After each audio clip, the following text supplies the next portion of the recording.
everybody. Welcome to socaldramtram. I'm Matt. And I'm Caesar. And today we just want to say if you're new here, we appreciate you stopping by. Don't forget to hit that subscribe button on your way out. And if you're a returning viewer, we appreciate you sticking around. Nonetheless, everybody hit that little bell for notifications. That way you know whenever we drop a brand new video.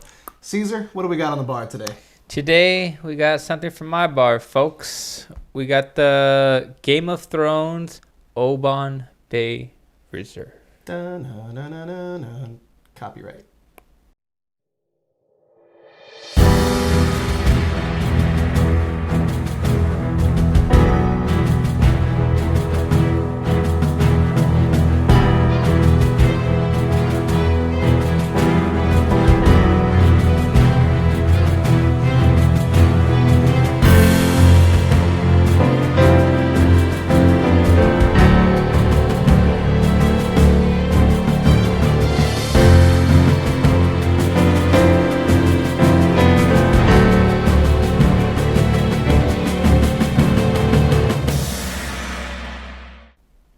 So, folks, today we're reviewing something from the Oban Distillery. I believe this is our first Oban, so That tracks. hopefully they got it going on. So this little baby right here comes in at 43% ABV and is one of 7, 8. Technically, it's one of like 9, unless you count the Johnny Walker ones, in which case it's like one of 11 or 12. I can't remember exactly. But as far as the main houses go, it's one of 9. So. All right, yeah. So it's one of 9 of the Game of Thrones lineup of whiskeys that came out, and this was the first one I've actually tried. And I actually really liked it. What about you, Ben? Yeah, I mean, so like Caesar was saying, this one is going to be from the Diageo Game of Thrones releases. I think this came out like, it was in correlation with the end of the series back on season 8, so like 2 years ago. And this one's going to be the Oban. This is going to be representing the Night's Watch from the series. I'm not going to go too deep into the Game of Thrones lore of it all and whatnot, but as you can tell by some of this sexy B-roll footage, I have all of the different houses. We've got, some stuff representing the Lannisters with Lagavulin, or we've got a Talisker representing the Greyjoys, all that good stuff. If that's something that you guys want to see us review, let us know down in the comments below, because I've been kind of hesitant to open them up, not for any real reason other than, I'm not going to drink them right away, so why not keep them sealed and let the whiskey kind of last? Because, again, you can pretty much find these just about everywhere. Some of them are a little bit harder to come by nowadays. This one in particular has become a little bit more scarce out there, but you can find this on the shelf pretty regularly, and I want to say it's going for about like $60. Yeah, 60, $70 usually. I know that's not what you paid for this, though, because no. Shout out to High Time Wine Cellars in Costa Mesa for giving it to that half off. Yeah, folks, I got this bottle here for $25. 25 American dollars. Now, that's probably not what you're going to pay unless you find a mom and pop store, that has them on sale. And again, they're out there, and some people are looking to just move them. So it's definitely worth checking it out. Again, we're not breaking any new ground here when it comes to this guy, because there's probably, 100 reviews on YouTube regarding this particular scotch. But hey, this is our first experience with Oban. I'm really excited to get into it. I know because I had you pick me up a bottle at that price point. It's been a few weeks since I hit it, though, and I'm excited to get back into it. I will say I remember, and definitely getting on the nose right off the bat, there's definitely like a briny quality to it, like a little bit of like a saltiness to it coming out of the glass. Mm-hmm. What are you getting off of it? No, I get that. I get some of that brine. I get a little bit of burnt sugar, and yeah, I can get behind a little bit of burnt sugar. And yeah, no, I mean it's a good nose for Scotch for sure. Yeah, I mean it's interesting, right? So this one, like you said, it's 43%. I know for the Game of Thrones line, they did add color to these. Again, Diageo just wanted kind of a mass market appeal / they wanted everything to be consistent across the line. So this does have some color added to it, but I'll tell you, it's a nice nose for sure. In addition to those burnt sugars, as it's been sitting here kind of opening up. Yeah.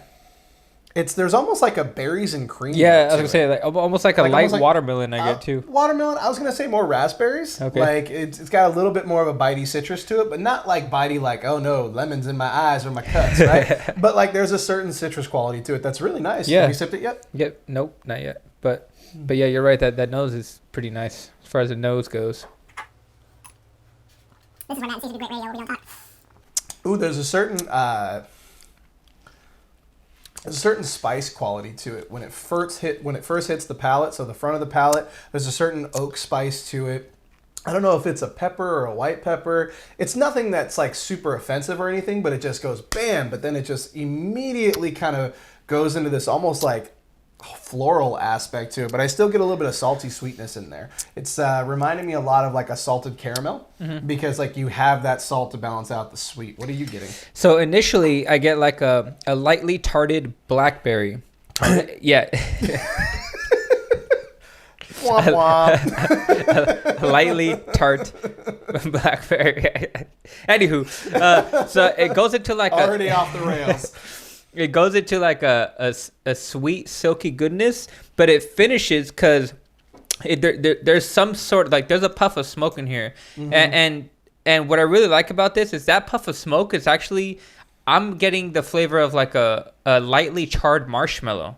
Like that's the puff of smoke I'm getting out of this, and I'm like, wow, this is amazing. This is my first Oban I've had, and that is some good stuff, man. What's this? This is Bay Reserve. Now I don't know because again, this is our first Oban. I don't know if this is just another Oban that was then bottled for this particular release, because I know they have the Little Bay, and then they have Old Bay, or maybe I'm thinking that's a seasoning. I don't know. Old Bay. There's Oban 14. I know that. But yeah, there is that certain silky smooth quality to it. What was the last thing you said? Burnt marshmallow. Yeah, right? like So lightly burnt marshmallow. It was interesting because I'm with you on the smoke. At first, I was kind of wondering if it was peat smoke or like earthy peat. Like not like a smoke quality, but then kind of like a grassy. No, I note know to what it. you mean. Yeah. But it's definitely like as I sit with it, it's definitely a smoked peat. It's not like super aggressive, like Nowhere an near it. Ardbeg Nowhere or near it. anything like that. Like if you're looking to dabble into smoky whiskey because you're just kind of new to it and you're like, I don't want to go super into it, but I want to try something. This dare I say, might be something that would be a beginner's peaty. Yeah. Oh yeah, peaty for sure. scotch. For sure. No, I agree. Like, And the 43% is going to be super welcoming to everybody. Oh, yeah. Because I mean, for lack of a better word, it's watered down. Yeah. Excuse me. I was gonna say too, like for those of you that want to try smoky whiskey, this is like your training wheels right here. This is the way to go. Like these are the training wheels, so you try it out. It's nothing crazy, but it's enough to get you rolling. And then if you like it, kick off those training wheels, go for like an Ardbeg. But this is a good first smoky whiskey you should try if you want to get into it. I'll say though, regarding the finish on this one, there's not excuse me, there's not much of a finish. No. Like there's a sweet finish to it. Like it's definitely lingering for a few seconds, and it's definitely all sweet. There's a little bit of smoke in the finish, but it doesn't last for a long time. No, you're right. Sure. Absolutely. Like I was telling you, the Ardbeg Ugadale I have 1 year later. Oh my God, so sweet, and like it finishes so nicely, and I was blown away because like at first it was like 80% smoke and then like 20% sweet, and then now it's like 80% sweet and 20% smoke, and I was blown. Like I texted him right away when I tried the Ardbeg again. I was like, 1 year later, I think every year Christmas time I'm buying Ardbeg, crack it open, and don't try it till the next year. Yeah, thanks for sharing. I didn't get no Ugadale for Christmas. I still have some left. I'll bring you a sample. But okay. Every Ugadale is one of those because it's a core range. Every time I go to liquor store, I'm like, should I buy it? And I'm like, nah, just wait. Like every time. Yet I'm still going to bitch and moan every time you talk about it, and you haven't brought me any left. Have you put water in it yet? Nah, I'm about to. Nope. But Cool. You tried it already with water? I tried it with water. So with the water, the little bit of like silky smoothness that you were talking about on the mouthfeel, it almost even makes it more so. It loses a little bit of smoke. It doesn't lose all of it, but it definitely loses a little bit of its complexity. Yeah. Like with that smoky, brine, salty caramel, marshmallows. Like we've been throwing up a lot of descriptors in this one. Like it's definitely an interesting scotch, at least where we're at in our journey. I mean, somebody else who's been doing this for a long time may look at this and go, meh, I prefer this version of Oban or whatever. That's totally fine, because this is just our subjective tasting and it's the notes. first time we try it, and it's a good first I impression. will say I like it. You know what though? The one thing I'm thinking is $25 that we paid versus say the $60 that I 70. paid originally for the original release, right? So if I'm sitting here and I'm like, okay, how am I going to score this, right? Because I'm conflicted because I have 2 bottles of this. I opened the original release because I think I got that from the UK, whereas the one you picked me up, obviously it's a US release. Man. Okay, so at $25, this is a 4. Like at $25, this is a 4. But if I'm being honest, at $60, it's a 3.5. Like it's easily a 3.5 for me. Like it's very nice. It's non-offensive. It's got some complexity to it. And like I said, I think there's something to be said for the fact that if you are not into smoky scotches and you're looking to venture forward into that, this is a great gateway to Isla, I think. Like, if you threw this in a flight, like, let's say, right, like a buddy of ours, right? If we threw this in a flight and it's just like, okay, this is the middle one before you get into Islas, this is definitely going to handhold you up to those Islas. Like, you wouldn't want to say put this versus like a Lagavulin 8, whereas that's super super punchy because it's so young and it's young peat and it's going to hit you in the face. This is going to handhold you a lot of the way. So I'm going 3.5 for this guy. I think it's really good, and I think if you can find it on discount, it's definitely worth picking it up. So, you know what? I actually completely agree with you. At $25, I'll give it a 4. And at the regular going rate, $60, I would give it a 3.5. It is slightly above average, and especially for it being a peated whiskey, because not only do you get the peat in there, but you get some good sweetness too. And that's the fight right there. Getting some good sweet with some smoke. So they actually pulled through with it. They made it good. So I'm going to give them a above average 3.5. So yeah, 3.5 is a good rating. Yeah, and I think all things considered, right, the Game of Thrones releases, and again, we're not breaking any new ground with the Game of Thrones releases because they've been done to death. However, considering this is meant for mass market, like that's another thing that I'm thinking about when I'm scoring this, is that this is meant to appeal to the masses, right? This is somebody who's like, I've never tried Scotch before. How about I try this one? And, you know, they put it in a black bottle and they gave it the Night's Watch House. So a lot of people probably were like, that's the one I want. I mean, I remember I told Dylan, our buddy from work, I was like, yeah, these are so cool. And this was the one that he was drawn to. And he's not a Scotch drinker. So it's one of those things like, there is mass market appeal here, and I think for somebody just jumping in, this is a really good buy for them, for sure.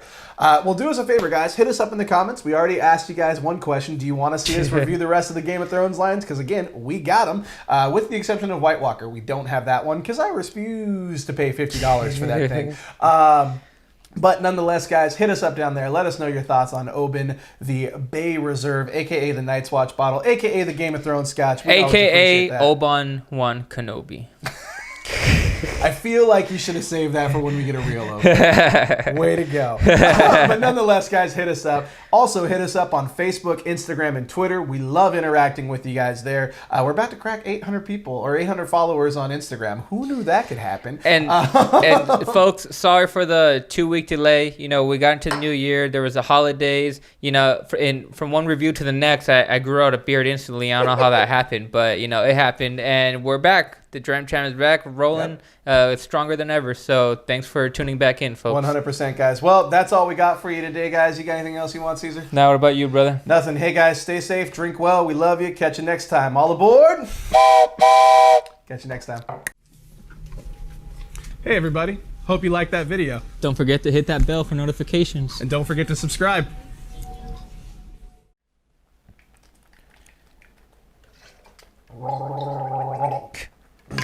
That'll be fun for the blooper reel.